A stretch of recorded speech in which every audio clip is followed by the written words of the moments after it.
নমস্কার, ডক্টর প্লাসের ডক্টর প্যানেলে আপনাদেরকে স্বাগত জানাবো। আমি তিথি রয়েছি আপনাদের সঙ্গে। প্রতিদিন প্রতি মুহূর্তে করোনা বা কোভিড-19 সংক্রান্ত বিভিন্ন সতর্ক বার্তা আপনাদের কাছে পৌঁছে দেওয়ার আপ্রাণ চেষ্টা করছি আমরা। কারণ এই মুহূর্তে দাঁড়িয়ে একদিকে যেমন লকডাউনকে মান্যতা দিতে হবে আপনাকে এবং আমাকে প্রত্যেককে, তার পাশাপাশি চিকিৎসকদের পরামর্শ, সঠিক পরামর্শকেও আপনাকে মেনে চলতে হবে। তাহলে হয়তো এই পরিস্থিতির মধ্য থেকে আমরা কিছুটা হলেও মুক্তি পেতে পারবো। কিন্তু প্রশ্ন হচ্ছে, এই যে করোনার উদ্বুদ্ধ পরিস্থিতি আমরা রোজ বলছি, এই পরিস্থিতি এক এক দিনের প্রেক্ষিতে কোথায় গিয়ে দাঁড়াচ্ছে? যদি একবার অনুষ্ঠানের শুরুতেই আমরা পরিসংখ্যানের দিকে নজর রাখি, তাহলে দেখব গত 24 ঘন্টাতে গোটা দেশে করোনায় সংক্রমিত হয়েছেন 49,310 জন। মানে প্রায় 50,000 ছুঁই এই পরিসংখ্যানটা রেকর্ড সংক্রমণ বলা যায় গত 24 ঘন্টায়। এবং সেই জায়গায় দাঁড়িয়ে গত 24 ঘন্টায় মৃত্যু হয়েছে 740 জনের। পাশাপাশি এই দেশে মোট করোনায় সংক্রমিত বা করোনায় আক্রান্তের সংখ্যাটা 12,87,945 এবং যার মধ্যে অ্যাক্টিভ কেসেসই রয়েছে 4,40,135। এবার আসি রাজ্যের পরিসংখ্যানে, অর্থাৎ গতকাল বিকেলে যে মেডিকেল বুলেটিন রাজ্য সরকারের তরফ থেকে দেওয়া হয়েছিল, সেই জায়গায় দাঁড়িয়ে রাজ্যে 24 ঘন্টায় আক্রান্তের সংখ্যাটা 2,291। মানে সেখানেও প্রায় 2,500 কাটা ছুঁই বলা যেতে পারে। এবং সেই জায়গায় দাঁড়িয়ে শুধুমাত্র কলকাতাতেই আক্রান্ত হয়েছেন 692 জন এবং গত 24 ঘন্টায় মৃত্যু হয়েছে 39 জনের, যাদের মধ্যে কলকাতার বাসিন্দা রয়েছেন 15 জন। তবে হ্যাঁ, এই গোটা জায়গায় দাঁড়িয়ে সুস্থতার হার গোটা দেশে অনেকটাই নিরিখে, কারণ করোনা হলেই মানুষের মৃত্যু হবে, সেই রোগের মৃত্যু হবে, সেই জায়গায় আমরা এখনো পৌঁছইনি। সেই জায়গা থেকে মৃত্যুর যে নিয়ন্ত্রণ রেখাটা, সেটা এখনো অনেকটাই নিয়ন্ত্রণে আছে। এই গেল গোটা পরিস্থিতি। এবং এই পরিস্থিতির প্রেক্ষিতে আজ যিনি রয়েছেন আমাদের সঙ্গে, যার সঙ্গে আমরা আলোচনা করব, আপনাদের সকলের ভীষণ পরিচিত চিকিৎসক, আমাদের ভীষণ পরিচিত চিকিৎসক এমডি মেডিসিন ডক্টর অরিন্দম বিশ্বাস রয়েছেন আমাদের সঙ্গে। ডক্টর বিশ্বাস, আপনাকে সিএনএ স্বাগত জানাবো। সে জায়গায় দাঁড়িয়ে ডক্টর বিশ্বাস, আমরা প্রত্যেক দিনই অনুষ্ঠানের শুরুতে একবার আমাদের দর্শক বন্ধুদেরকে পরিসংখ্যানটা জানিয়ে থাকি যে গোটা দেশে 24 ঘন্টা নিরীক্ষে কতজন মানুষ সংক্রমিত হলেন, রেকর্ড সংখ্যায় সংক্রমিত হলেন কিনা, বা রাজ্যের পরিসংখ্যানটা কোথায় দাঁড়িয়ে। কিন্তু এই পরিসংখ্যান মানুষ যেমন দেখছেন, শুনছেন, পাশাপাশি মানুষের একটা অগাধ আশা রয়েছে ভ্যাকসিন নিয়ে। এবং যেই ভ্যাকসিন নিয়ে তোড়জোড় চালানো হচ্ছে, ডিসেম্বরে ভ্যাকসিন আসতে পারে এমনটাও জানা যাচ্ছে। অক্সফোর্ডের তরফ থেকে বিভিন্ন নানা রকম পর্যবেক্ষণ, পরীক্ষা নিরীক্ষা চলছে। আজকের অনুষ্ঠানটা শুরুই করব আশার আলো দিয়ে। ডক্টর বিশ্বাস, ভ্যাকসিন সংক্রান্ত কি আশার আলো আমরা দেখতে পাচ্ছি? সত্যি কথা, প্রশ্নটা খুবই জরুরি দরকারি প্রশ্ন। মানে গুরুত্ব দিয়ে যদি আমরা বিচার করি, আমরা ভ্যাকসিনটা আশা করছি এবং যদি ডিসেম্বরের মধ্যে আসে সেটা তো আমি সত্যি খুশি হব। তবে আমাদের অপেক্ষা করতে হবে। আমরা সহনশীলতা দেখিয়েছি এত মাস, আরো কয়েক মাসের সহনশীলতা, কারণ আমরা প্রতিষেধকটা চাই কোনো রকম মানে ফাঁক ফোকর ছাড়। কোনো রকম যদি অসুবিধা থাকে এই প্রতিষেধক, তাহলে কিন্তু আমাদের এই এতদিনের প্রচেষ্টাটা ব্যর্থ হবে। কিন্তু চিকিৎসক হিসেবে আমি আশাবাদী যে কোনো ফাঁক ফোকর থাকবে না, পার্শ্ব প্রতিক্রিয়া থাকবে না, নিখুঁত একটা প্রতিষেধক আমাদের কাছে আসবে। তবে ডিসেম্বরে যদি বিদেশে আসে, ইউকেতে আসে, এর মানেই যে আমরা সঙ্গে সঙ্গে আমাদের পাশের দোকানে পেয়ে যাব তা নয়। তাতে কিন্তু কিছুটা সময় লাগবে। কিভাবে এই প্রক্রিয়া হবে, কিভাবে শুরু হবে, কিভাবে শেষ হবে, সেইটা তো সরকার নিশ্চয়ই এই বিষয়ে সিদ্ধান্ত নেবে, বা সরকারের সাথে নিযুক্ত প্রতিষ্ঠানগুলো যারা স্বাস্থ্যের ব্যবস্থা ও স্বাস্থ্যের ওপর যারা কাজ করে যাচ্ছে প্রতিনিয়ত, তারা নিশ্চয়ই একটা সুব্যবস্থা করবে, একটা পরিকল্পনা করবে। তবে ভ্যাকসিন ছাড়া, প্রতিষেধক ছাড়া কিন্তু আমরা হার্ড ইমিউনিটি, মানে সামগ্রিকভাবে প্রতিরোধ করার যে ক্ষমতা সমাজের ক্ষেত্রে, সেটা কিন্তু হবে না। রোগ সেরে উঠে 58% বা 59% সেরে উঠে ভারতবর্ষকে কিন্তু হার্ড ইমিউনিটি দেবে না। এটা কিন্তু স্পষ্ট চিত্র, আমি বলে দিলাম।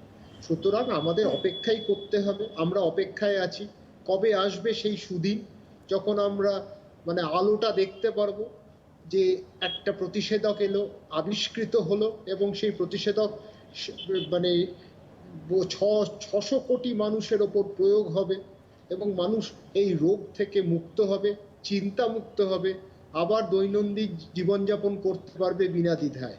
তো আমি আশাবাদী, কিন্তু এর সাথে আমি খুশির বন্যাতে এক্ষুনি বইতে চাইছি না। কারণ আমাকে তো বিজ্ঞানসম্মতভাবে একটা আলোচনা করতে হবে, আমাকে সেই বিজ্ঞানসম্মত দিকটা কিন্তু আমাকে তুলে ধরতে হবে যে একটা প্রতিষেধক আসতে গেলে কিন্তু ধাপগুলো পেরোতে হবে। এই ধাপ অতিক্রম যদি করতে পারে সফলভাবে, তাহলে নিশ্চয়ই একটা সাফল্য লাভ আমরা করব, আর একটা সফল প্রতিষেধক আমরা পাবো।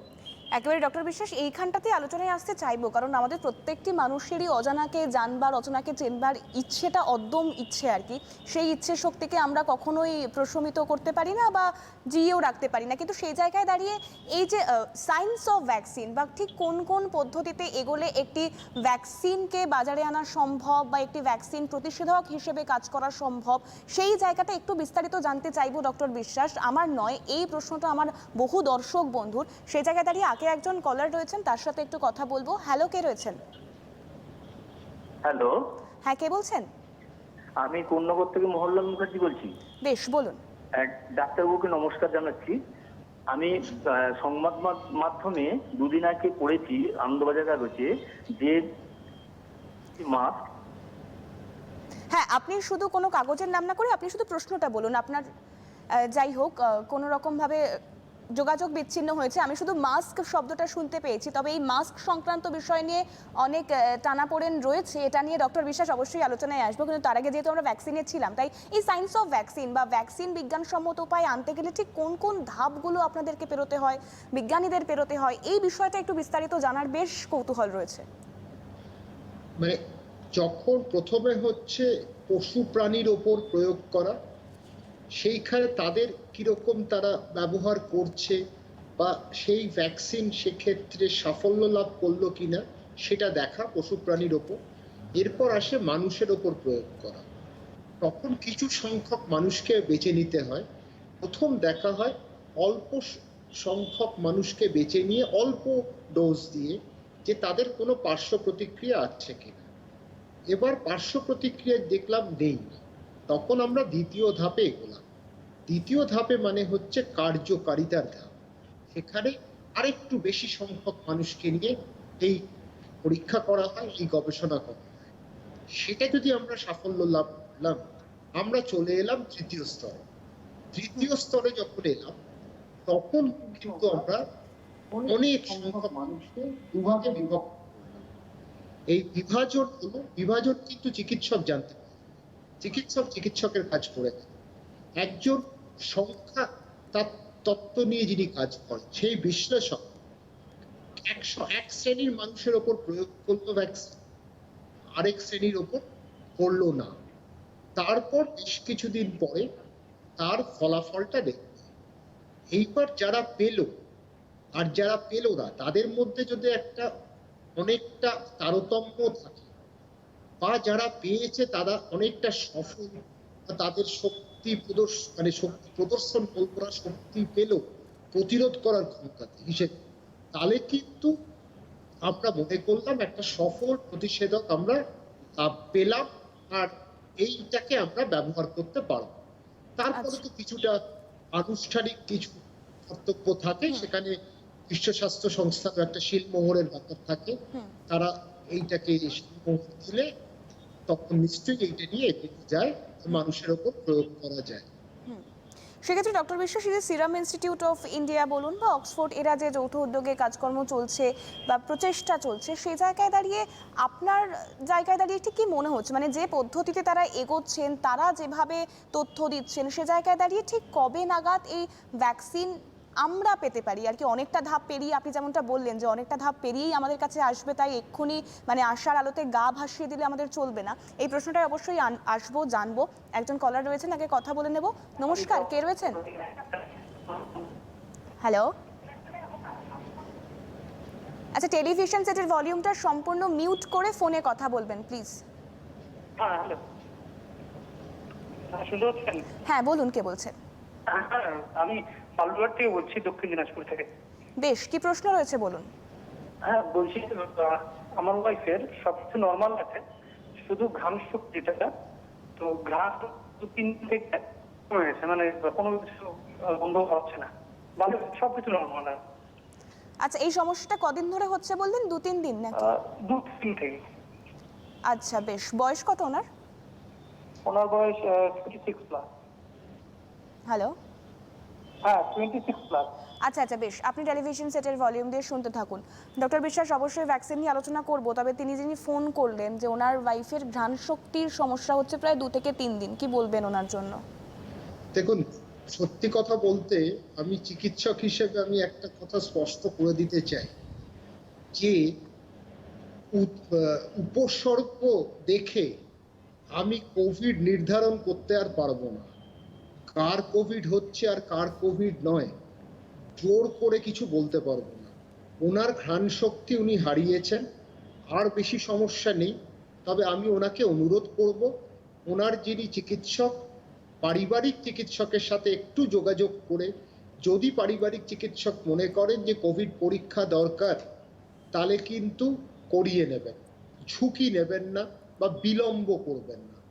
আরেকটা কথা, ঘ্রাণ শক্তি হারিয়ে যাওয়া মানেই কোভিড নয়। কোভিডের উপসর্গের পরিধি বর্ধন হয়েছে, সেইটা নিয়ে সন্দেহ নেই, কিন্তু কোনো ঝুঁকি না নিয়ে যদি আমরা পরীক্ষাটা করতে পারি, তাহলে আমরা কিছু ওষুধ যদি ব্যবহার করতে পারি বা আমরা একটু পর্যবেক্ষণে রাখতে পারি, তাহলে সব মানুষকে কিন্তু জটিল পরিস্থিতির সম্মুখীন হতে হবে না, আর তাকে ভেন্টিলেটরে যেতে হবে না। তো সেই জায়গাটা আপনারাও একটু চেষ্টা করুন, ডাক্তারবাবুর সাথে যোগাযোগ করে, চিকিৎসকের সাথে কথা বলে একটা উপায় বার করে তারপর আগামী পথ বেছে নেওয়ার বা পদক্ষেপ নেওয়ার। একেবারে দক্ষিণ দিনাজপুর থেকে আমার যে দর্শক বন্ধু ফোন করেছিলেন, আশা করি আপনি আপনার উত্তর পেয়ে গিয়েছেন। সেই জায়গায় দাঁড়িয়ে ডক্টর বিশ্বাস, আমরা আবার একটু একটু করে আলোচনায় ফিরবো। ফোন কল তো অবশ্যই নেব, কারণ মানুষের মনের মধ্যে এখনো অনেক প্রশ্ন, অনেক জানবার রয়েছে, অনেক কিছু বিষয়। সেই জায়গায় দাঁড়িয়ে অনেকটা কনফিউশনও রয়েছে। কিন্তু যেটা জানতে চাইছিলাম যে যেভাবে তারা এগোচ্ছে, সিরাম ইনস্টিটিউট বলুন বা অক্সফোর্ড, সেভাবে দাঁড়িয়ে ঠিক কবে নাগাদ আসতে পারে, সম্ভাবনা কতখানি? দেখুন, যদি এই বছরের মধ্যে এসে যায়, মানে আমি অক্টোবর, নভেম্বর, ডিসেম্বর, আচ্ছা, যদি ডিসেম্বরের মধ্যেও যদি এসে যায়, আমি কিন্তু খুশি হব চিকিৎসক হিসেবে। কারণ সময়টা লাগে, সময়টা দিতে হবে বৈজ্ঞানিকদের। তাড়াহুড়ো করে একটা কিছু বের করে ফাঁক ফোকর দিয়ে যদি একটা ভ্যাকসিন আসে, সেইটা তো কাম্য নয়, কাঙ্ক্ষিত নয়। তো আমাদের কাম্য হচ্ছে একটা নিখুঁত প্রতিষেধক, যেটা মানুষকে বাঁচাবে এই মারণ ভাইরাসের। সেই জায়গাটা আমাদের উদ্দেশ্য। লক্ষ্যভ্রষ্ট হলে কিন্তু আমরা মানে বিপর্যয়ের মুখে পড়ব। সেইটা তো চাইছি না, চাইবো না, কাম্যও নয়। তো সেইটার দিকে আমি তাকিয়ে আছি। ডিসেম্বরের মধ্যেও যদি এসে যায়, আমি চিকিৎসক হিসেবে সত্যি খুশি হব যে বহু মানুষ, কোটি কোটি মানুষ সারা বিশ্বে উপকৃত হবে। সেক্ষেত্রে ডক্টর বিশ্বাস, একটা কথা ভীষণভাবে জানতে ইচ্ছে করছে যে ধরুন আমার বাড়ি বলুন বা আর 5 জনের বাড়ি, সবাই চাইছে যে ভ্যাকসিনটা চলে এলে আমরা একটু অন্তত স্বাধীনভাবে আগের মতো মন খুলে বা প্রাণ খুলে চলাফেরা করতে পারতাম। সেই জায়গাটা তৈরি হবে, ভ্যাকসিন চলে এলে কি সেই জায়গাটায় ফিরে যাওয়া সম্ভব? সত্যি কথা বলতে, আপনার প্রশ্নের মধ্যে এই স্বাধীনতা, সত্যি কথা মনে পড়লো, স্বাধীনতাহীনতা কে বাঁচিতে চায় না রে, কে বাঁচিতে চায়। তো এই যে স্বাধীনভাবে আমাদের জীবনযাপন, আমাদের সেই পুরনো দিনগুলো চলে আসা সামনে, সেটা তো আমরা সবাই চাইছি। ডক্টর বিশ্বাস, আলোচনায় আসবো। আমি একটু থামাচ্ছি, বিরত করছি আপনাকে। একজন দর্শক বন্ধু রয়েছেন, কথা বলবো। হ্যালো, কে রয়েছেন? হ্যালো। হ্যাঁ, কে বলছেন? হ্যাঁ, নমস্কার। এস পাল চৌধুরী, কলকাতা মানিকতলা থেকে বলছিলাম। বেশ, বলুন। হ্যাঁ, আমি জানতে চাইছিলাম যে এখন আমাদের এই যে কোভিড-19 নিয়ে এত সচেতনতা যেটা হচ্ছে, আমরা রিসেন্টলি হঠাৎ করে ধরুন আমাদের জ্বর হলো, সর্দি কাশি হলো, তাহলে সরাসরি আমরা এখন সরকারি হাসপাতালে যাব, না আমাদের নিজেদের ব্যক্তিগত যে প্রাইভেট ডাক্তার আছেন, মানে বাড়িতে আমরা যে ডাক্তারবাবুদের সঙ্গে যোগাযোগ করি তার সাথে যোগাযোগ করবো? কোনটা আপনাদের উপদেশ? বেশ, আপনি টেলিভিশন সেটের ভলিউম দিয়ে শুনতে থাকুন। ডক্টর বিশ্বাস, আগে ওনার প্রশ্নের উত্তরটা চাইবো আপনার কাছ থেকে। হ্যাঁ, নিশ্চয়ই। আপনার ব্যক্তিগত চিকিৎসক আপনার পরিবারের একজন, সেই পারিবারিক চিকিৎসকের সাথে পুরো সম্পূর্ণভাবে আপনি আপনার অসুবিধার বিবরণটা দিন, এই বিবরণ পাওয়ার পর উনি নিশ্চয়ই একটা চিন্তা ভাবনা করবেন এবং একটা সিদ্ধান্তে উপনীত হবেন যে আপনার পরীক্ষা লাগবে কি লাগবে না। আবার আমি একটা কথা বলছি, সব সর্দি কাশি কোভিড নয়, আবার সব সর্দি কাশিকে কোভিড একবারে জোরের সঙ্গে বলে দেবো তা নয়, সেটাও কিন্তু ভুল হবে।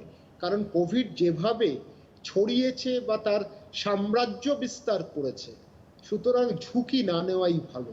পরীক্ষার ব্যবস্থা এখন বেড়েছে, পরীক্ষার পরিধি বেড়েছে, তো পরিসরটা বেড়েছে, সুতরাং সুবিধা আপনাদের আছে সরকারি বেসরকারি দু জায়গাতেই।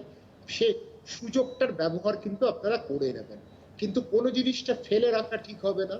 আর আপনার পারিবারিক চিকিৎসক নিশ্চয়ই আপনাকে ঠিক জায়গায় বলে দেবে কখন কোনটা কি খেতে হবে, কি ওষুধ খেতে হবে, আর কি পরীক্ষা করতে হবে। বেশ, আশা করি যিনি ফোন করেছিলেন আপনার প্রশ্নের উত্তর ডক্টর বিশ্বাস দিয়েছেন, এবং আপনি সেভাবেই যদি একটু গাইডলাইন মেনে চলা যায় এবং পরামর্শ, এটা এখন সব থেকে অত্যন্ত বেশি জরুরি আর কি পরামর্শ বিষয়টা।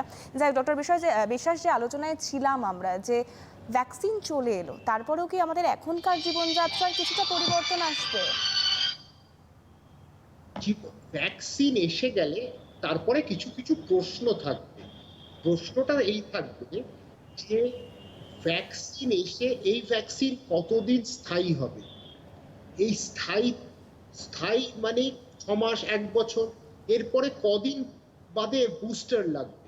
মানে এই স্থায়ী মানে অ্যান্টিবডি কতটা পরিমাণে আছে শরীরে, যেটা ভাইরাসকে সরিয়ে দিতে পারবে বা প্রতিহত করতে পারবে আবার যদি ভাইরাস আক্রমণ করে। এরপরে হচ্ছে বুস্টার কবে লাগবে। সুতরাং অনেকগুলো প্রশ্ন রাখতে হবে।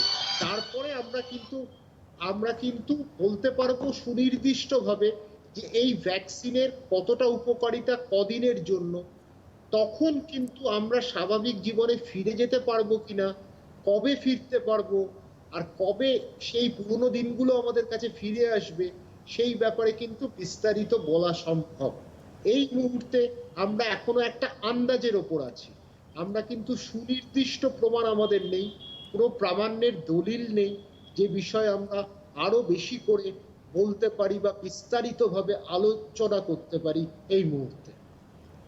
একেবারে, এবং সেই জায়গায় দাঁড়িয়ে তাহলে আমাদের প্রত্যেককেও সেভাবে তৈরি থাকতে হবে যে আমরা আপাতত বেশ কয়েক মাসের জন্য যেটাকে অভ্যেস করে নিয়েছি, যে মাস্ক পরা, শারীরিক দূরত্ব বজায় রাখা, নিজেদেরকে পরিষ্কার পরিচ্ছন্ন রাখা, জমায়েত থেকে দূরে থাকা, এই জায়গাটা থেকে আপনাদের সকলকেই হয়তো আরও আমাদের সকলকে বেশ কয়েকদিন এই বিষয়টাকে মান্যতা দিতে হবে, এবং এটা যত তাড়াতাড়ি আমরা অভ্যেস করে নিতে পারবো, অভ্যস্ত হয়ে উঠতে পারবো, ততই বোধহয় আমাদের জন্য মঙ্গল, আমাদের জন্য আশু।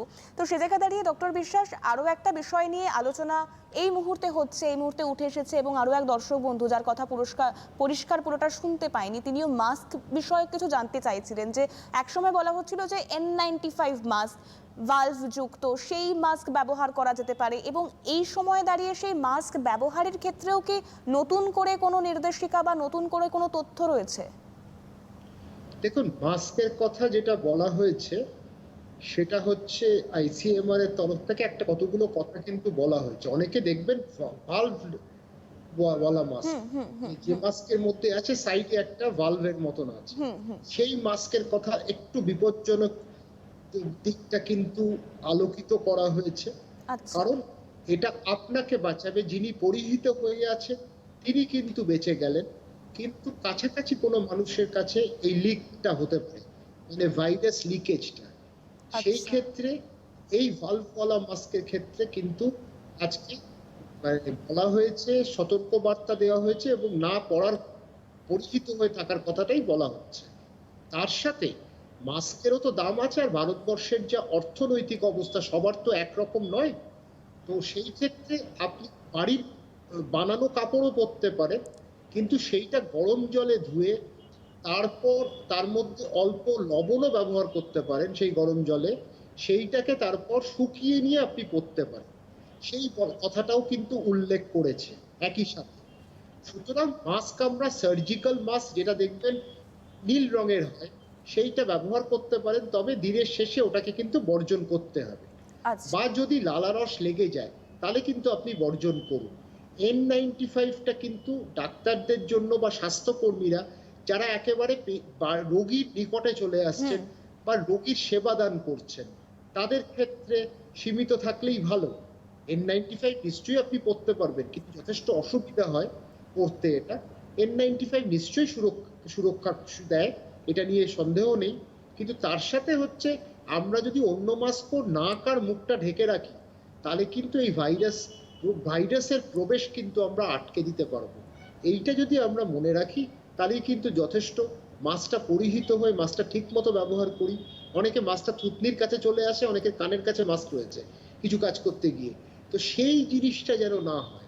আর অনেকে দেখবেন সার্জিক্যাল মাস্ক বা ট্রিপল লেয়ার, আপনারা একটা ছবি দেখাচ্ছেন, সেই ছবিতে সব এই যে মানে নীল রঙের একটা মাস্ক, এটাকে সার্জিক্যাল মাস্ক বলে অথবা ট্রিপল লেয়ার ওইভাবে বুঝতে পারবেন না, আপনাকে মাস্কটা কাটতে হবে। কাটলে দেখবেন বাইরে একটা নীলের যে অংশটা আছে, একটা খুব মানে প্রচন্ড ভাবে নীল আছে, আবার একটু হালকা নীল আছে ভেতরেরটা, তার মাঝখানে একটা সাদা প্লেটের মানে প্লাস্টিকের মতো থাকে। এই তিনটে স্তরকে বলে ট্রাইলেয়ার মাস্ক বা ত্রিস্তরীয় মাস্ক। এই ত্রিস্তরীয় মাস্কটা আর সার্জিক্যাল মাস্ক কিন্তু একই। অনেকের ক্ষেত্রে সুতির মাস্ক অনেকে ব্যবহার করছে, দেখবেন সবুজ রঙের ব্যবহার করছে, এটা গাউন থেকে তৈরি হয়। সার্জিক্যাল গাউন গুলো যেগুলো আছে, অপারেশনের সময় লাগে, সেইগুলো আছে, সেইগুলো কেটেও করা যায়, কিন্তু সেগুলো আপনাকে দিনের শেষে কিন্তু পরিষ্কার রাখতে হবে, শুকিয়ে নিতে হবে, তারপর পরের দিন আপনি আবার ওইটা পরতে পারবেন। বেশ, সেক্ষেত্রে আশা করি যাদের মাস্ক নিয়ে কিছু সমস্যা ছিল সেই সমস্যা থেকে আমরা একটু হলেও সমাধান দিতে পারলাম, কারণ আমরা চেষ্টা করছি আপনাদের পাশে থাকার, সর্বোপরি সঙ্গে থাকার, শারীরিক দূরত্ব বজায় রেখেই সঙ্গে থাকার চেষ্টা করছি আমরা আপ্রাণ। এবং সে জায়গায় দাঁড়িয়ে ডক্টর বিশ্বাস, বারংবার বলা হচ্ছে যে যেহেতু এখনো ভ্যাকসিন আসেনি, তাই নিজের শরীরের রোগ প্রতিরোধ ক্ষমতা বাড়াতে হবে, সেই দিকে যেমন নজর দিতে হবে, ঠিক তেমনভাবেই ইওসিনোফিল কাউন্ট, সেটা কোভিডের ক্ষেত্রে কতটা ভ্যারি করছে, এই বিষয়টা একটু বিস্তারিত জানতে চাইবো ডক্টর বিশ্বাস। মানে এটা একটা বিরাট প্রশ্ন করলেন, খুব ভালো প্রশ্ন করলেন, এই উত্থাপন করলেন এই কথাগুলো, যে সত্যি এই বিষয়টা কিন্তু খুব গুরুত্বপূর্ণ। আমেরিকার কনি আইল্যান্ড ওই হসপিটাল, ওখানে কিছু হসপিটালের থেকে কিছু গবেষণা এসছে যে আমাদের ইওসিনোফিল কাউন্ট দেখবেন অ্যালার্জিতে খুব বেড়ে যায়, ফাইলেরিয়া হলে খুব বাড়তো, 100 থেকে 400 মতন থাকে পার ডেসিলিটার। এইবার কোভিডের ক্ষেত্রে দেখতে পাচ্ছি ওরা একটা কোভিড আর ইনফ্লুয়েঞ্জার ওপর একটা মানে পরীক্ষা হিসেবে, গবেষণা হিসেবে দেখলো ব্লাড টেস্ট দিয়ে, সামান্য একটা সাধারণ ব্লাড টেস্ট দিয়ে বোঝা যায় কিনা। সেক্ষেত্রে ওরা দেখতে পাচ্ছে যে ইওসিনোফিল কাউন্ট 100-র নিচে যদি থাকে, তাহলে ওটা কিন্তু কোভিডের দিকে অনেক ভাবে বোঝাচ্ছে যে এটা কোভিড আক্রান্ত হয়েছেন একজন রোগী, এবং সে কিন্তু সিভিয়ারও হতে পারে। সেই জায়গাটা কিন্তু তারা বলছে যে কোভিডের সাথে ইওসিনোফিল কাউন্ট 100-র নিচে, ইওসিনোপেনিয়া বলি আমরা এটাকে ডাক্তারি পরিভাষায়, এই ডাক্তারি পরিভাষায় ইওসিনোপেনিয়া যদি থাকে, তাহলে কোভিড রোগীকে চিহ্নিত করতে খানিকটা সুবিধা হয়। তাহলে স্যার সেক্ষেত্রে কি যেভাবে আমাদের এখানে টেস্টের বিষয়টা এগোচ্ছে, তাহলে কি ইওসিনোফিল কাউন্ট এটাকেও একটা টেস্টের হাতিয়ার করা হচ্ছে না করা হবে, এই বিষয়ে কোনো চিন্তা ভাবনা নেওয়া হয়েছে? দেখুন, প্রত্যেকজন চিকিৎসক যখনই রোগীকে দেখে একটা কমপ্লিট ব্লাড কাউন্ট বলে, আচ্ছা, হ্যাঁ, তখন ইওসিনোফিল কাউন্টের একটা পার্সেন্টেজ আসে। ইওসিনোফিল কাউন্টটা ওরম ভাবে আসে না, সেইটা যদি তারা উল্লেখ করে দেয় প্রেসক্রিপশনে, প্রত্যেকটি ল্যাব সেইটা কিন্তু গণনা করে জানিয়ে দিতে পারে, সেটা বেশি সময় লাগে না। তো সেই কারণে আমরা ব্যবহার করতে পারি এই সহজ পরীক্ষাটা, চেষ্টা করে দেখি আমরা তাদের সাথে সাদৃশ্য আছে কিনা তাদের গবেষণার সাথে, সেটা আমরা চেষ্টা করতেই পারি। বেশ, আরো একজন দর্শক বন্ধু রয়েছেন, আগে কথা বলবো, তারপর অবশ্যই আলোচনায় ফিরবো। হ্যালো, কে রয়েছেন? হ্যাঁ, আমি কল্যাণ বন্দ্যোপাধ্যায় বলছি, গাঙ্গুলি বাগান থেকে। বেশ, বলুন কল্যাণ বাবু, কি প্রশ্ন রয়েছে? হ্যাঁ, সেটা হচ্ছে আমি ডক্টর বিশ্বাসকে একটু বলতে চাই যে আমার মেয়ের 35 বছর বয়স, মাঝখানে ওর একটু গলা ব্যথা হয়েছিল এবং টেম্পারেচার ছিল ধরুন এই 100-র মতো। তারপরে সেটা একদিন বাদে গার্গেল এবং গরম জল খেয়ে এবং এজেথ্রোমাইসিন ওষুধটা খেয়ে ওর গলা ব্যথাটা কমে যায়, কিন্তু টেম্পারেচারটা 97.5 নেমে আবার আজকে 98.5-এর মধ্যে এসছে। এই ক্ষেত্রে কি করোনা টেস্ট বা অন্য কিছু করার দরকার আছে, এগুলি কাইন্ডলি আপনি একটু বলেন। ডক্টর বিশ্বাসের কি ওনার কাছে কোনো প্রশ্ন রয়েছে? না, ঠিক আছে, আমি যেটা বেশ। হচ্ছে ওনাকে আমি বলে দিচ্ছি। বেশ, আপনি টেলিভিশন উনি অনেক- সেটের ভলিউম দিয়ে অনুষ্ঠানটা দেখতে থাকুন। উনি গুছিয়েই বলেছেন সমস্যাটা, সুন্দরভাবে বুঝিয়েছেন। তো আমি বলবো হ্যাঁ, ঝুঁকি না নিয়ে আপনি কোভিড পরীক্ষা করিয়ে নিন। যদিও আপনি কিছুটা সুরক্ষিত রেখেছেন, কারণ অ্যাজিথ্রোমাইসিনটা আপনি দিয়েছেন। অ্যাজিথ্রোমাইসিনটা আমরা যখন সামান্য যেসব সাধারণ কোভিড হচ্ছে আমরা নিশ্চয়ই ওটা দিচ্ছি, ওই ওষুধটা ব্যবহার করতে বলা হয়েছে, সেটা আপনি দিয়ে দিয়েছেন। আর দ্বিতীয়ত হচ্ছে কোভিড পরীক্ষাটা হলে আরেকটু আমরা সুনিশ্চিত হব যে কোভিড যদি না থাকে তাহলে আপনার চিন্তা করার কিছুই নেই। তবে গার্গেল সম্বন্ধে একটা বলি, গার্গেলের উদ্দেশ্য আমাদের একটা ছিল, আমরা যে গার্গেল বিষয়টা যখন আমরা শুরু করে, যে আমাদের একটা কারণ ছিল যে আমরা গার্গেল করে যে স্থানীয় যে প্রতিরোধ করার ক্ষমতাটাকে বৃদ্ধি করব। কিন্তু অনেক সময় দেখা গেছে গার্গেল করলে আজকাল যেটা বলছে যে বেশি ইরিটেশন হয়, বিরক্তিকর একটা অবস্থা হয় গলার মধ্যে আরো। সেই ক্ষেত্রে গার্গেলটার থেকে বিরত থাকতে বলছি। আপনি স্টিমটা নিন, স্টিম ইনহেলেশন আপনাকে অনেকটা বেশি রিলিফ দেবে, অনেকটা বেশি সুবিধার জায়গায় এনে দেবে। আর কোভিড পরীক্ষাটা আপনি, এটা আমার অনুরোধ, আপনি ওটা করিয়ে নিন। বেশ, অবশ্যই আপনি আপনার প্রশ্নের উত্তর আশা করি পেয়ে গিয়েছেন, এবং সেক্ষেত্রে ডক্টর বিশ্বাস বেশ কয়েকটা জিনিসপত্র আলোচনার খাতিরে উঠে আসছে। মানে ধরুন, অনুষ্ঠানের শুরু থেকেই আমরা একটু আশু খবর মানুষজনকে বা আমার দর্শক বন্ধুদের দেওয়ার চেষ্টা করলাম, সেটা ভ্যাকসিন বিষয়ে হোক বা মাস্ক তিনি কিভাবে ব্যবহার করবেন বা তিনি কিভাবে চলাফেরা করবেন, কিভাবে ইমিউনিটি পাওয়ার গ্রোথ করা হচ্ছে, বা আপনারা যারা ফ্রন্ট লাইনার হিসেবে কাজ করছেন তারা ঠিক কতটা মানে আপ্রাণ চেষ্টা করছেন এই রোগের সঙ্গে মোকাবিলা করার। কিন্তু এবার যদি আমি পরবর্তী ধাপে আসি, পরবর্তী পর্বে আসি, তাহলে হলো শুধুমাত্র চিকিৎসকের লড়াই তো নয়, একটা মানুষকেও তার নিজের দিক থেকে আপ্রাণ লড়াই করতে হবে, আপ্রাণ চেষ্টা করতে হবে এই রোগটার সঙ্গে মোকাবিলা করার। কিন্তু কার্যত সেই ছবি ডক্টর বিশ্বাস যদি দেখানো যায়, তাহলে কিন্তু সেই ছবি একেবারেই বলছে না সে কথা। কারণ গতকাল আমরা দেখেছি রাজ্যের সাপ্তাহিক লকডাউনের প্রথম দিন ছিল, শুনশান রাস্তাঘাট ছিল, প্রশাসন তৎপর ছিল অন্যান্য আর 5টা লকডাউনের দিনের থেকে। কিন্তু আজ সকাল থেকে আবারও সেই বাজারে ভিড়ভাট্টা, আবারও সেই মানুষজন গ্যাদারিং করছেন, শারীরিক দূরত্ব বজায় থাকছে না।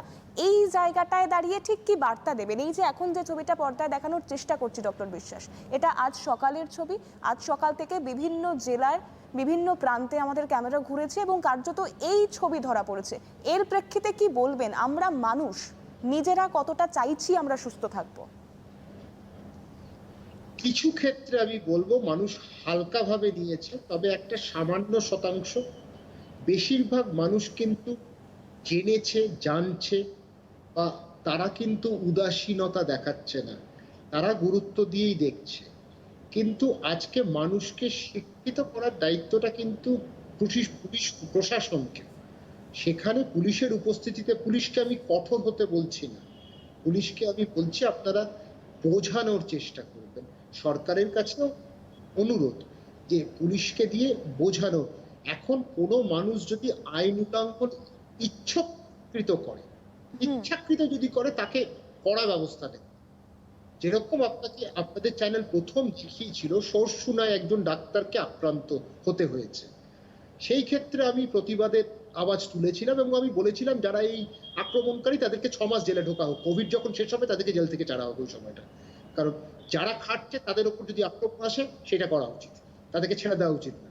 কিন্তু আবার একই সাথে আমরা যদি মানুষকে ঠিক মতো জায়গাতে বোঝাতে পারি, তবে এইখানে একটা কথা, রাজনৈতিক দলগুলো তরজায় না মেতে রাজনৈতিক দলগুলোতে এগিয়ে আসতে পারে, বোঝাতে পারে। সব রাজনৈতিক দলের কাছে এটা আমার আবেদন, সরকারের কাছে অনুরোধ যে আপনারা এগিয়ে আসুন, মানুষকে আরেকটু বুঝুন, মাইকিং করুন, মাইকে বোঝানোর চেষ্টা করুন যে কোনটা বিপদ আসবে, বিপদ কেন ডেকে আনছেন নিজের থেকে, আরেকটা মানুষকে বিপদের মধ্যে কেন ফেলছেন। সুতরাং এটাকে আমরা ভালোভাবেও কিন্তু ব্যবস্থা করতে পারি। কিছু ক্ষেত্রে কঠোর হওয়া দরকার হয়, শাস্তিমূলক ব্যবস্থা নেওয়ার দরকার হয়। তবে আরেকটা কথা, এই যে লকডাউনে যদি সত্যি কথা আমরা শনি রবিটা করতে পারতাম, তাহলে আমার মনে হয় কিছুটা, এটা আমার নিজস্ব মত, হয়তো কিছুটা লাভবান হতাম। এই যে মাঝখানে খাপছাড়া যে হয়ে যাচ্ছে, তাতে কতটা সাফল্য লাভ এক্ষুনি বলতে পারবো না। একবার ডক্টর আগামী বিশ্বাস দিন এই লকডাউন নিয়ে আমি অবশ্যই আলোচনায় আসবো, কারণ একটা বৃহৎ প্রেক্ষিত লকডাউনটা নিয়ে অনেকের মনে অনেক প্রশ্ন রয়েছে, আমার মনে প্রশ্ন রয়েছে, আপনার মনে প্রশ্ন রয়েছে, আমরা অনেকভাবেই মতামত পেশ করার চেষ্টা করছি কিন্তু জায়গা পাচ্ছি না। একজন দর্শক বন্ধু রয়েছেন, আগে তার সঙ্গে কথা বলবো। হ্যালো, কে রয়েছেন? হ্যালো, হ্যাঁ, কে বলছেন? হ্যাঁ আমি গুমা থেকে বলছি, গণেশ সাহা। বেশ, বলুন কি প্রশ্ন রয়েছে। হ্যালো, হ্যাঁ, শোনা যাচ্ছে। আপনি টেলিভিশন সেটের ভলিউমটা মিউট করে ফোনে কথা বলুন। টেলিফোনের ভলনটা একদম সাউন্ড রেস করে দিই। আমার প্রশ্ন হচ্ছে ম্যাডাম, আমার 57 বছর বয়স, ঠিক আছে? আমার সুগার আছে, প্রেশার আছে এবং বিভিন্ন রকম সমস্যা আছে জরুরি। এই অবস্থায় কি আমি দোকানদারি করতে পারি? আমার ছোটখাটো একটা 3,00,000 দোকান আছে। বেশ, ডক্টর বিশ্বাসের কি ওনার কাছে কোনো প্রশ্ন আছে? না, আমি বুঝলাম যেটা হচ্ছে ওনার দোকান আছে, উনি কি কি সাবধানতা অবলম্বন করবেন সেটা নিয়ে ওনার বোধহয় প্রশ্নটা, এটাই তো? একদমই তাই। এবং ওনার তার মধ্যে ওনার সুগার রয়েছে, মানে উনি ডায়াবেটিক পেশেন্ট, প্রেশারটার সমস্যাও রয়েছে, সেক্ষেত্রে ওনাকে বাড়তি কি সাবধানতা অবলম্বন করতে হবে। যাই হোক, আপনি টেলিভিশন সেটের ভলিউম দিয়ে শুনতে থাকুন। বলুন ডক্টর বিশ্বাস, কি বলবেন ওনার জন্য। দেখুন, একটা কথা স্পষ্ট আমি এখানে বলতে চাইছি, আমি যে পেশেন্ট কোভিড নিয়ে হারিয়েছি তাদের বেশিরভাগ পেশেন্টের কিন্তু শর্করার মাত্রা অনেক বেশি ছিল, নিয়ন্ত্রণে ছিল না, অর্থাৎ ডায়াবেটিস ছিল। তো ডায়াবেটিস রোগটাকে নিয়ে কিন্তু আমাদের একটু ভাববার বিষয় আছে। আশা করি যিনি ফোন করেছিলেন ওনার শর্করার মাত্রাটা নিয়ন্ত্রণে আছেন। আপনি নিয়মিত ওষুধ খাবেন, আপনার নিজের চিকিৎসকের সাথে যোগাযোগ রাখবেন। আপনি দোকান নিশ্চয়ই চালাতে পারবেন, কোনো নির্দ্বিধায় চালাতে পারবেন, কিন্তু আপনি সাবধানতা অবলম্বন করবেন। কিরম সাবধানতা? আপনি মাস্ক পরিহিত হন, আপনার দোকানে অজানা অচেনা ব্যক্তি আসবে, তাদেরকে একটা শারীরিক দূরত্ব কিন্তু আপনি রাখবেন। সেই দূরত্ব রাখলে কিন্তু আপনি অনেকটা সুবিধাজনক জায়গায় থাকবেন, খুব কাছে আসতে যাবেন না। আর চেষ্টা করবেন একটা গ্লাভস পরিহিত হয়ে কাজ করার, যখন কাজটা শেষ হয়ে যাবে ওই গ্লাভসটাকে অর্জন করে দেবেন। কিন্তু মাস্কটা অতি অবশ্যই পরবেন। যদি পারেন একটা ফেস শিল্ড নিয়ে থাকবেন, সেটা আপনাকে আরেকটা কভার দেবে, আরেকটা স্তর দেবে যেখান থেকে আপনি বিপদ থেকে দূরে থাকবেন। তো এইগুলো যদি আপনি মানতে পারেন তাহলে আমার মনে হয় আপনি দোকানটা নির্দ্বিধায় চালাতে পারবেন, দোকান করতে পারবেন। ডক্টর বিশ্বাস, সেক্ষেত্রে ওনার প্রসঙ্গ তুলেই একটা বিষয় জানতে চাইব। ওনাদের মনেও হয়তো প্রশ্ন রয়েছেন, যারা ব্যবসাদার মানুষ, দোকানপাট খুলছেন নিত্যদিন, কারণ রুজি রুটির একটা বিশাল প্রশ্ন জড়িয়ে রয়েছে সেক্ষেত্রে দাঁড়িয়ে। কারেন্সি মানে টাকা পয়সার যে লেনদেন হচ্ছে ক্রেতা এবং বিক্রেতার মধ্যে, সেই জায়গায় দাঁড়িয়ে সেই টাকা পয়সার সাথে কেমন আচরণ করা উচিত, মানে সেটা কিভাবে স্যানিটাইজ করা উচিত বা আদৌ করা উচিত কিনা, সেখান থেকে কোনো রিস্ক জোন থাকছে কিনা, এই বিষয়টা কি কোনোভাবে কোনো তথ্য রয়েছে? এই জন্যই টাকা মাটি, মাটি টাকার কথা আসে। একদমই তাই। সেই আমি যেটা বলতে চাইবো, দেখুন টাকা নিয়ে অসুবিধা নেই, আপনি নোটটা নিশ্চয়ই নিন। অনেকের একটা বদঅভ্যেস আছে, নোটটাকে মুখে গোনার, মানে হাতটা মুখে লাগিয়ে, হ্যাঁ, একদমই তাই। সেই বদঅভ্যেসগুলোকে ত্যাগ করে ফেলুন। আপনার নোটটা গুনে নিন, নোটটা পকেটে রাখুন, তারপর হাতটাকে আপনি শুদ্ধিকারক ব্যবহার করে শুদ্ধিকরণ করে নিন। এই শুদ্ধিকরণ তারপর আপনি হাতে মুখে লাগলে আপনার অসুবিধা নেই।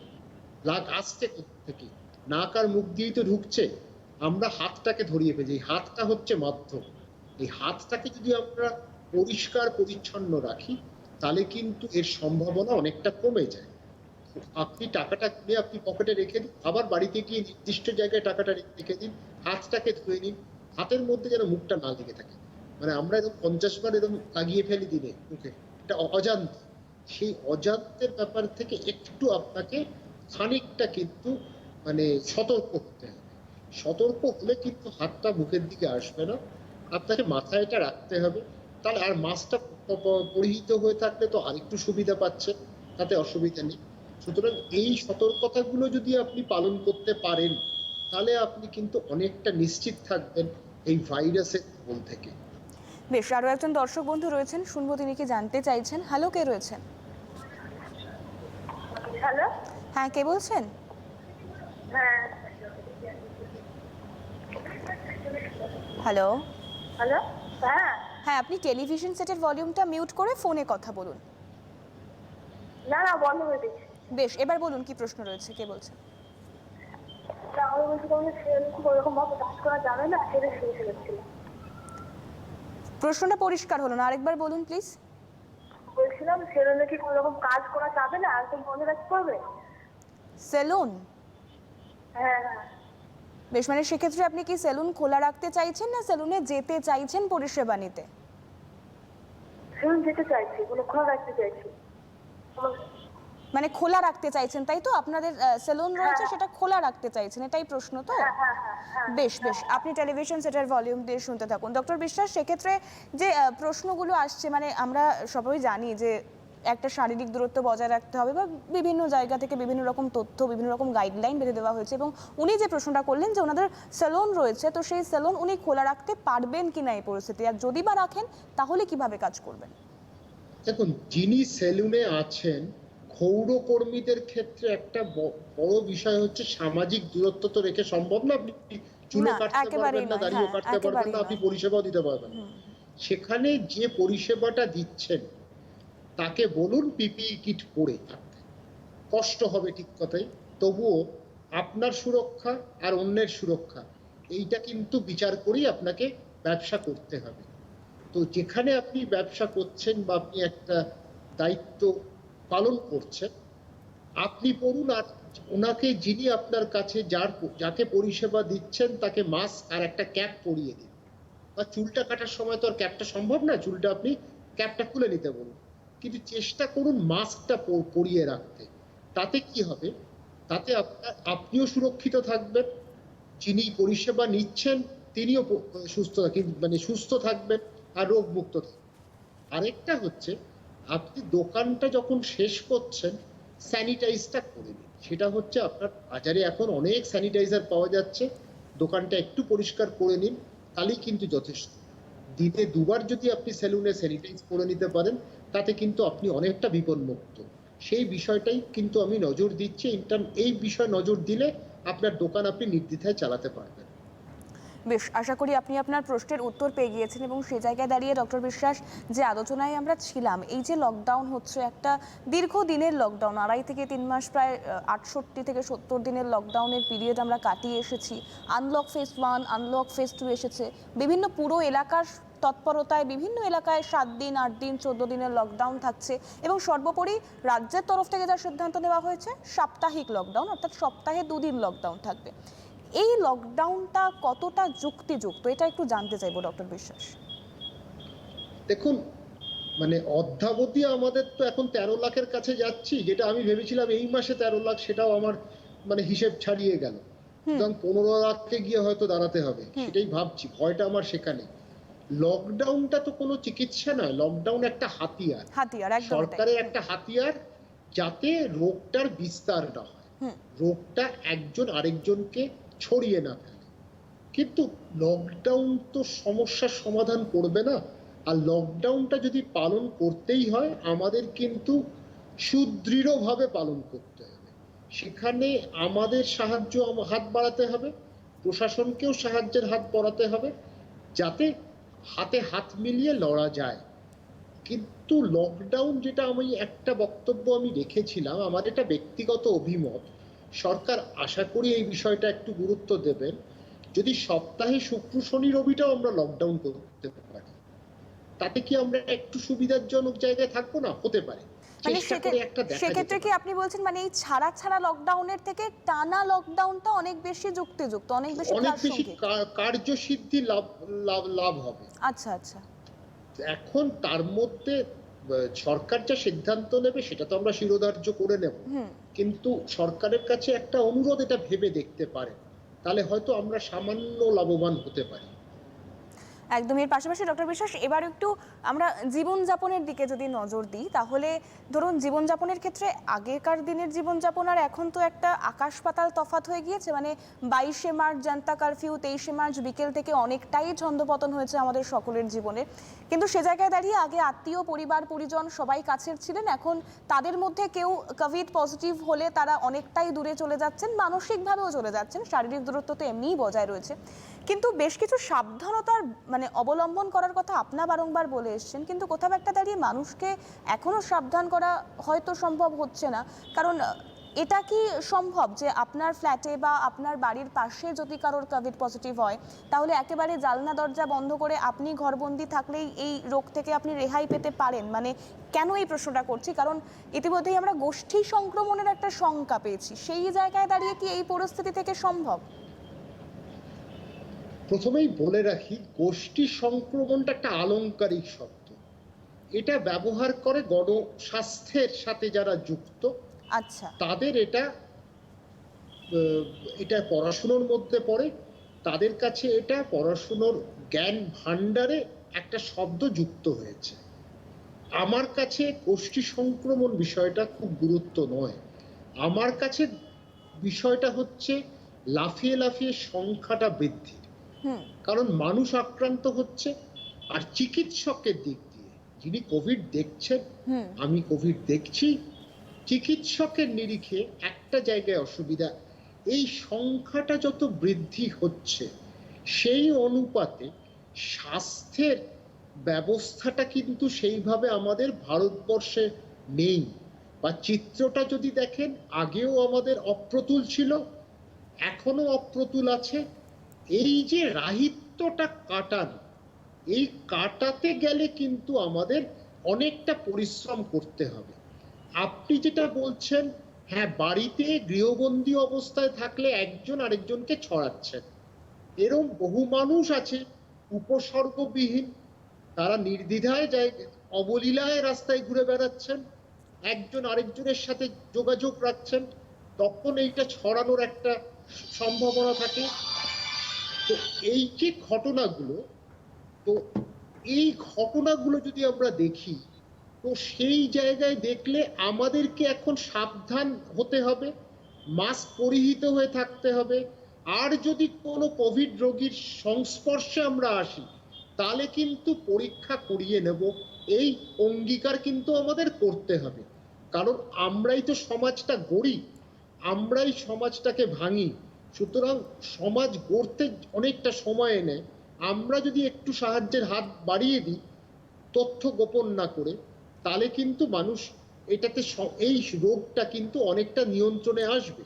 তবে একই সাথে একটা কথা বলি, কিছু কিছু ফ্ল্যাটে দুর্ঘটনা ঘটছে, পাড়াপড়শিরা কিন্তু কোভিড রোগী হলেই তাদেরকে তুচ্ছ করছেন, এক ঘরে করছেন। এইটা অনুরোধ সবার কাছে, এই তাদেরকে স্নেহদান করার দায়িত্ব আপনার। আপনি মানুষ, মানুষের পাশে থাকার যে অঙ্গীকার আমরা নিয়েছি এই সমাজটাকে তৈরি করার জন্য, আর যত বিবর্তন হয়েছে তত তো আমরা একজন আরেকজনের কাছে আসতে শিখেছি। তো সেই ক্ষেত্রে আপনারা স্নেহদানটা করুন, আপনারা পরিষেবার চেষ্টা করুন, মানুষটাকে এক ঘরে করবেন না। অনেক ক্ষেত্রে হেনস্থা করছেন, সেইটা কিন্তু সমাজের ক্ষেত্রে খুব সুফল লাভ আমরা করব না। এটা দূরত্ব আরো বাড়বে, সামাজিক তো বাড়বেই, মানসিক বাড়বে। আজকে সে সেরে গেলে কি আপনাকে ক্ষমা করতে পারবে? পারবে না। সেই বাস্তব দিকটা ভেবেই কিন্তু যদি সমাজকে একত্রিত করতে হয়, তার জন্য কিন্তু একটা বার্তা আসা চাই, এবং সে বার্তাটা প্রশাসনের থেকে আসবে আর বিভিন্ন রাজনৈতিক দল। কারণ ভারতবর্ষে রাজনীতিটা কিন্তু একটা গণতন্ত্রের অঙ্গ, এবং সেটা একটা শক্তিশালী অঙ্গ। তারা যদি বার্তাটা দিতে পারে, তাহলে কিন্তু মানুষ অনেকটা গ্রহণ করবে। এর মর্মগ্রহণ যদি আমরা করতে পারি, তাহলে আগামী দিন কিন্তু আমরা এই রোগকে মোকাবিলা করব। আজকে কুষ্ঠকেও যেরকম আপন করে নিয়েছি, টিবিকেও যেরকম আপন করেছি, এই রোগকেও করতে পারবো, এবং এই রোগকে সফলভাবে মোকাবিলা করতে পারবো। বেশ, আরো একজন দর্শক বন্ধু রয়েছেন, আগে তার সঙ্গে কথা বলে নেব। হ্যালো, কে রয়েছেন? হ্যালো হ্যালো যাই হোক, যোগাযোগ বিচ্ছিন্ন হয়েছে কোনোভাবে। তো আপনারা কথা বলার জন্য ফোন করতে পারেন। আপনাদের মনে যদি তেমন কোনো জিজ্ঞাসা থাকে, কোনো কিছু জানবার থাকে, তাহলে অবশ্যই দেখুন ব্লু স্ট্রিপে নাম্বার যাচ্ছে, সরাসরি কথা বলবার জন্য ফোন নাম্বার যাচ্ছে, আপনারা অবশ্যই ফোন করতে পারেন। কারণ যেহেতু কোভিড তার চরিত্র বদলাচ্ছে, সেক্ষেত্রে উপসর্গের মধ্যে একটা বিস্তর ফারাক রয়েছে। কারোর শরীরে উপসর্গ রয়েছে, কেউ বা একেবারেই উপসর্গবিহীন, তবুও তিনি করোনায় সংক্রমিত হচ্ছেন, করোনায় আক্রান্ত হচ্ছেন, কোভিড পজিটিভ আসছে তার রিপোর্টে। এবং সেই জায়গায় দাঁড়িয়ে ডক্টর বিশ্বাস যেমনটা বললেন, চিকিৎসক মহল যা বলছেন, বিশেষজ্ঞরা যা বলছেন এবং আমরা যা বলার চেষ্টা করছি যে আজ আপনি যাকে কোভিড পেশেন্ট বলে তুচ্ছতাচ্ছিল্য করছেন, এই জায়গাটায় উপনীত হওয়ার কোনো জায়গা নেই যে কাল আপনি করোনায় সংক্রমিত হবেন না। কারণ পরিস্থিতি বা পরিবেশ কোথাও কিন্তু এই নিশ্চয়তাটা আমি, আপনি, চিকিৎসক মহল, বিশেষজ্ঞ মহল কেউই দিতে পারে না। তাই মান আর হুঁশ এই দুটো বজায় রাখাটা এই মুহূর্তে দাঁড়িয়ে ভীষণভাবে প্রয়োজন। যদি আমরা দরকারের সময় তা কাজে লাগাতে না পারি, তাহলে বোধহয় তার পাশে একটা বড় প্রশ্নচিহ্ন পড়ে যায়, নয় মানের পাশে, নয় হুঁশের পাশে। সেক্ষেত্রে দাঁড়িয়ে ডক্টর বিশ্বাস আমাদের সঙ্গে যেহেতু রয়েছেন, তিনি প্রত্যেক দিন চেষ্টা করছেন যখন যখন আমাদের সঙ্গে থাকছেন সকলকে সচেতন করার। আরও একজন দর্শক বন্ধু রয়েছেন, আগে কথা বলবো। হ্যালো, কে বলছেন? হ্যালো হ্যালো, শোনা যাচ্ছে? কে বলছেন? হ্যাঁ, আমি আসাম থেকে বলছি, সোনিয়া দেবী। বেশ, প্রশ্নটা বলুন। হ্যালো। হ্যাঁ, প্রশ্নটা বলুন। হ্যাঁ, আমাদের প্রশ্নটা হলো কম্পিউটার। হ্যালো হ্যালো কম্পিউটার সেন্টারে যে আমরা যাচ্ছি, সেখানে আমাদের অনেক স্টুডেন্টরা যাচ্ছে। সেখান থেকে আমরা অনেক স্টুডেন্টরা যাচ্ছি, সেখানে আমরা তো বোঝেন সেখানে কি। বেশ বেশ, তুমি টেলিভিশন সেটের ভলিউম দিয়ে শুনতে থাকো।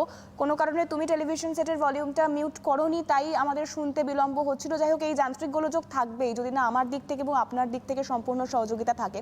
ডক্টর বিশ্বাস, যতটা আন্দাজ করতে পারলাম, কম্পিউটার সেন্টার খোলা রাখলে কি সমস্যা হতে পারে? আর যদি সেটা খোলা থাকে, ছাত্রছাত্রী বা পড়ুয়া যারাই যাচ্ছে বা যে মানুষই যাচ্ছে, তাহলে তার ক্ষেত্রে ঠিক কোন কোনভাবে সাবধানতা নেওয়া উচিত?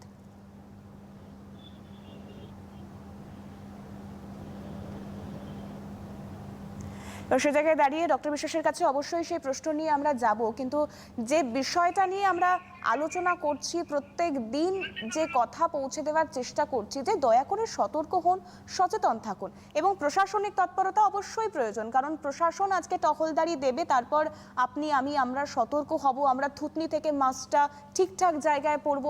এই বিষয়টা থেকে বেরিয়ে এসে আপনার মান থাকুক আপনার কাছে, আপনার হুঁশ ফিরুক, এই জায়গাটাই আমরা জোর দিতে চাইছি। খালি আমরাই নই, আমরা সবাই জোর দিয়ে বলতে পারি। এবং তারই পাশাপাশি যে বিভিন্ন প্রশ্ন বিভিন্ন সময়ে বিভিন্ন প্রশ্ন করছেন মানুষজন, সেই প্রশ্নের উত্তর দিতে চিকিৎসকদের সঙ্গে আমরা আলোচনা করার চেষ্টা করছি। চিকিৎসকরা চাইছেন আপনাদেরকে সাবধান করতে, কিন্তু কোথাও একটা দাঁড়িয়ে এক শ্রেণীর মানুষ, কিছু অংশের মানুষ যাদের মধ্যে এখনো সচেতনতা বোধ বা আত্ম উপলব্ধি, সেই জায়গাটা হয়তো পৌঁছানো সম্ভব হয়নি। এবং সেই জায়গাটা দাঁড়িয়ে আপনার যদি ব্যক্তিগতভাবে মনে হয় যে আপনার চারপাশের মানুষজন সবাই সুস্থ রয়েছেন, এটা ভেবে নিয়ে আপনি যদি আলগোছে চলাফেরা করেন, মাস্ক না নেন, সেই জায়গাতেও কিন্তু সমস্যা হতে পারে। ডক্টর অরিন্দম বিশ্বাস আমাদের সঙ্গে রয়েছেন। ডক্টর বিশ্বাস, যেটা জানতে চাইবো, লাস্ট ডে কলার আমাদের সঙ্গে কথা বললেন, তার প্রশ্ন হচ্ছে যদি কম্পিউটার সেন্টার খোলা থাকে তাহলে কি ব্যবস্থা নেওয়া উচিত, আর কম্পিউটার সেন্টার খোলা রাখার সময় যারা যাচ্ছেন সেই সেন্টারে তাদের ক্ষেত্রে কি কি সাবধানতা অবলম্বন করা উচিত? দেখুন, একসাথে একটা ঘরের আয়তনের ওপর নির্ভর করছে। এই আয়তন যদি অনেকটা বড় থাকে তাহলে আপনি সেই হিসেবে মানুষকে রাখবেন। আয়তন যদি ছোট হয়, কম সংখ্যক মানুষকে আপনি ঢোকাতে পারবেন। শুদ্ধিকরণ করাটা খুবই দরকার, সকাল বিকেল, শুরুর সময়, শেষের সময়। এর পরে তারা যেন মাস্ক পরিহিত হয়ে থাকে, খুব কাছাকাছি, খুব নিকটে যেন না বসেন। কম্পিউটারের সাথে যখন করছেন, কম্পিউটারটা যেন স্যানিটাইজড হয় বা শুদ্ধিকরণ করা হয়। এইগুলো যদি আমরা মেনে চলতে পারি তাহলে আমরা নিশ্চয়ই ভালো থাকবো। কিন্তু খুব কাছাকাছি যদি একজন আরেকজনের ঘাড়ে চেপে বসেন, তখন কিন্তু অসুবিধা। তাহলে কিন্তু কাছাকাছি এসে গেলে রোগটা, অনেকে উপসর্গবিহীন আছেন, সেই ক্ষেত্রে রোগটা ছড়িয়ে যাওয়ার একটা প্রবল সম্ভাবনা থাকে। সুতরাং যারা যাচ্ছে বা যাদের সেন্টারটা, দুজনকেই কিন্তু নজর রাখতে হবে, কাজটা করতে হবে যাতে ঠিক মতো কাজটা করা যায়। বেশ, আমরা যেহেতু একেবারেই অনুষ্ঠানের শেষ পর্যায়ে চলে এসেছি, তাই আজকের এই অনুষ্ঠানের পর্বের শেষ ফোনটা নিয়ে নেব। হ্যালো, কে রয়েছে? হ্যালো হ্যালো, হ্যাঁ, কে বলছেন? হ্যালো, হ্যাঁ, শোনা Hello? যাচ্ছে, শোনা যাচ্ছে, শোনা যাচ্ছে, বলুন। বলবো? হ্যাঁ, বলুন। আচ্ছা, আমি ডায়াবেটিক আর প্রেশার দুটোই আছে আমার, কিন্তু আন্ডার কন্ট্রোল, ট্যাবলেট খাই। তা আমি একটু প্রশ্ন করছিলাম যে HCQS যেটা হাইড্রোক্লোরিন 400 ওইটা কি আমি এমনি খেতে পারি? মানে ডাক্তারকে জিজ্ঞেস করে যেরকম প্রেসক্রিপশন করবেন সেটা কি আমি খেতে পারি? এটা হলো 1 নম্বর। আর 2 নম্বর, আমি বাজারে গেলে বা মেডিসিনের দোকানে গেলে ক্রেডিট কার্ডটা ইউজ করি, তো সেই ক্রেডিট কার্ডটা ইউজ করে ওটা তো আর স্যানিটাইজ করতে পারি না, কিভাবে ওটাকে প্রোটেকশন দেবো? এই দুটো আমার প্রশ্ন আছে, একটু কাইন্ডলি যদি বলেন। বেশ, আপনি টেলিভিশন সেটের ভলিউম দিয়ে শুনতে থাকুন। কি বলবেন ডক্টর বিশ্বাস? দেখুন, ওনার ক্রেডিট কার্ডটা নিয়ে অত চিন্তা করার কিছু নেই। একটা সামান্য ন্যাপকিন বা কাপড়ে উনি মুছে দিতে পারেন, তারপর উনি ওনার নিশ্চয়ই ক্রেডিট কার্ডটা নির্দিষ্ট জায়গায় রাখবেন। তবে ক্রেডিট কার্ডটা আশা করি উনি মানে একজন আরেকজনের কাছে যায় না, ক্রেডিট কার্ড একটা নির্দিষ্ট জায়গায় থাকে। আর ক্রেডিট কার্ড নিয়ে এটা একটা প্রশ্ন। দ্বিতীয়ত হচ্ছে হাইড্রক্সিক্লোরোকুইন অহেতুক খাবেন না। হাইড্রক্সিক্লোরোকুইন ICMR নির্দিষ্ট কিছু মানুষজনকে খেতে বলেছে, স্বাস্থ্যকর্মী, পুলিশ, যারা মানুষের কাছে আসছেন এবং প্রতিনিয়ত মানুষের সাথে যাদের সম্মুখীন হচ্ছেন, সেইখানে অজানা অচেনা মানুষ প্রচুর রয়েছে। সেই ক্ষেত্রে হাইড্রক্সিক্লোরোকুইন ব্যবহারের কথা বলা হয়েছে, উল্লেখ করেছে। এইবার প্রশ্নটা হলো, আপনি ডাক্তারের প্রেসক্রিপশন ছাড়া কিন্তু হাইড্রক্সিক্লোরোকুইন নেবেন না, কারণ হাইড্রক্সিক্লোরোকুইনের কিছু পার্শ্ব প্রতিক্রিয়া আছে, যদিও খুব কম সংখ্যায় হয়েছে। তবুও আপনাকে ECG করতে হবে, ডাক্তারের পরামর্শ নিতে হবে, আপনার ডায়াবেটিস আছে, আপনার চোখটাও দেখিয়ে নিতে হবে। যদি রেটিনার আক্রান্ত হয়ে থাকে তাহলে কিন্তু হাইড্রক্সিক্লোরোকুইন দেওয়া যাবে না। এই বিষয়টা আমি জানি না আপনি চক্ষু পরীক্ষা প্রতি বছর করান কিনা, কিন্তু ডায়াবেটিক পেশেন্ট তার প্রতি বছর চক্ষু পরীক্ষা করাটা দরকার। আশা করি আপনি হাইড্রক্সিক্লোরোকুইন সম্বন্ধে যা বক্তব্য আমার সেটা স্পষ্টভাবে বুঝতে পেরেছেন, এবং সেইটা যদি আপনি ফলো করুন, অনুসরণ করুন, আমার মনে হয় আপনি লাভবান হবেন। হাইড্রক্সিক্লোরোকুইন অযথা খাবেন না। সেক্ষেত্রে আমাদের অনুষ্ঠানও একেবারে শেষ করতে হবে এখানেই। ডক্টর বিশ্বাস আমাদের সঙ্গে ছিলেন। ডক্টর বিশ্বাসকে অনেক ধন্যবাদ জানাবো আমাদের সঙ্গে থাকার জন্য। পাশাপাশি আপনাদেরকে ধন্যবাদ জানাবো আমাদের সঙ্গে থাকার জন্য। ততক্ষণ ভালো থাকুন, সুস্থ থাকুন এবং অবশ্যই সাবধানে থাকুন। নমস্কার। Thank you.